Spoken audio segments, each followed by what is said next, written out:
Okay, guys, here we're going to do a section of notes over segment addition, okay? We'll also be talking about the distance formula in a later video, but here is just segment addition, okay? So when we talk about the segment addition postulate, really we're talking about two parts adding up to a whole thing, okay? So here we look at our figure, we have one line segment with 3 points on it. Now this point here that's between, we see the important word between, okay, this creates 3 line segments. So this would be part 1, yeah. This would be part 2, and then the whole thing would be AC, okay? So again, part 1 would be A to B, the distance from A to B. Part 2 would be the distance from B to C.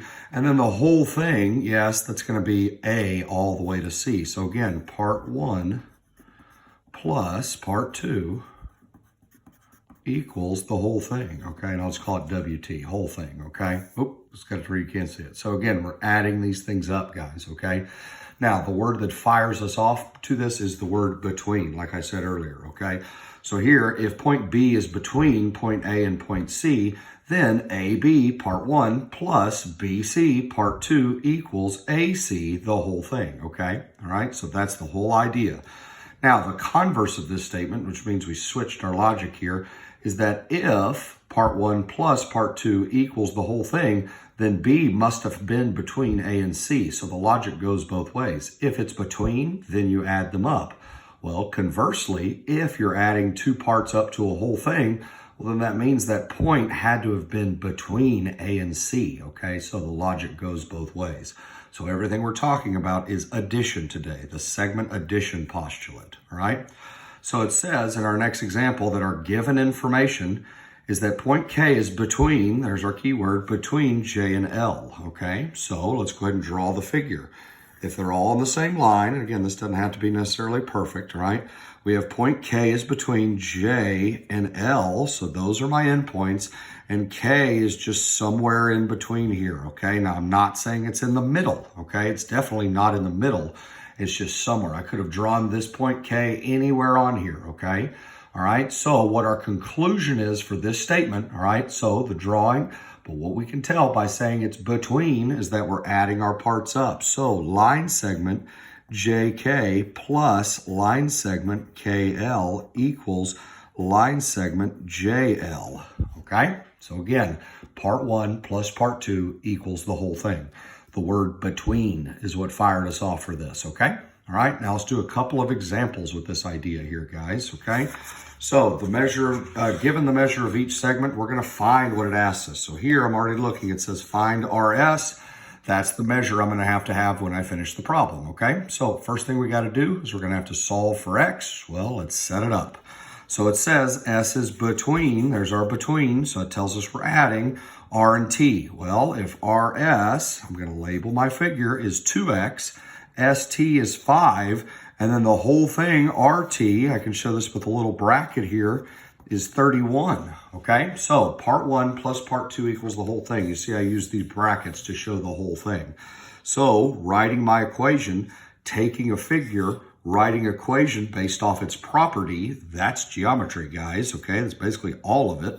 This will be 2x plus 5 equals 31. And again, the word between is what told us that we're adding part 1 plus part 2 equals the whole thing, okay? So solving for x, we're going to subtract 5 from both sides, guys, all right? So we end up with 2x equals 26, and then we'll divide by 2 to go ahead and get that 13, okay? All right, so x equals positive 13. So that's the algebra of it. Now we have x, but again, that's not our final answer, guys. It asks us for rs, which would be 2x. So rs equals 2x. We're going to take this x and plug it in. So this will be 2 times 13, which would give us that 26, okay? All right, so 26 would be our final answer there. Everybody see what we got going? Again, solve for x, plug it in to get your measure, all right? Okay, last one here, guys. Again, you can pause the video for this one and you can go ahead and give some effort on this one. My hint, if you want to work this one out on your own, is draw the figure first, okay? So at this point, you can pause the video and go ahead and give number 2 a try on your own. Okay, now I'm going to go ahead and continue on. For those of you that didn't pause, Here's the explanation, all right? So it says points E, F, and G are collinear. Collinear means together on a line, okay? So they all line up with point F between E and G. So again, that between tells us we're adding. It gives us our value. So let's draw our figure here, okay? And again, doesn't have to be pretty or perfect, okay? So we have E and G are my endpoints, all right? And F is somewhere in between. Again, I could have drawn that point F anywhere. I'm just drawing it there to kind of help me label, give myself some space. So labeling my figure, it says EF is 4x minus 20. FG is 2x plus 30. And the whole thing, EG, is 100. Okay, so same way. Now I just had to draw my own figure because it didn't give me one. So let's write my equation. We know we're adding because of the word between. So part 1, 4x minus 20 plus 2x plus 30 equals 100, okay? All right, so the first thing I'm gonna have to do here is combine like terms over on the left side of my figure, okay? A little PEMDAS there. So we got 6x, okay, plus 10 equals 100, okay? So 2x, 4x becomes 6x, negative 20, positive 30 becomes positive 10. That's combining like terms, okay?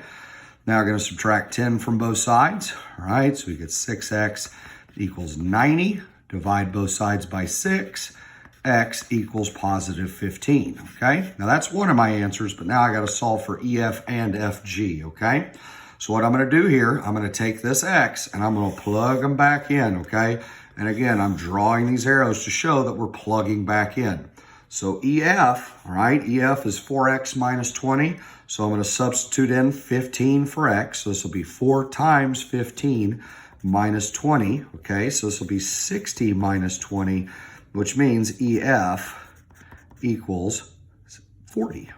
Okay, so 40 units, whatever it is there. Okay, now the last one, FG, should be really easy because we know our whole thing is 100. So part 1, which is 40, has to add together with part 2, which here we know is 60 because 40 plus 60 gives us our whole thing, which is 100, okay? So that makes it easy for us. FG is just 60. We don't have to plug it back in because we already know this piece is 40.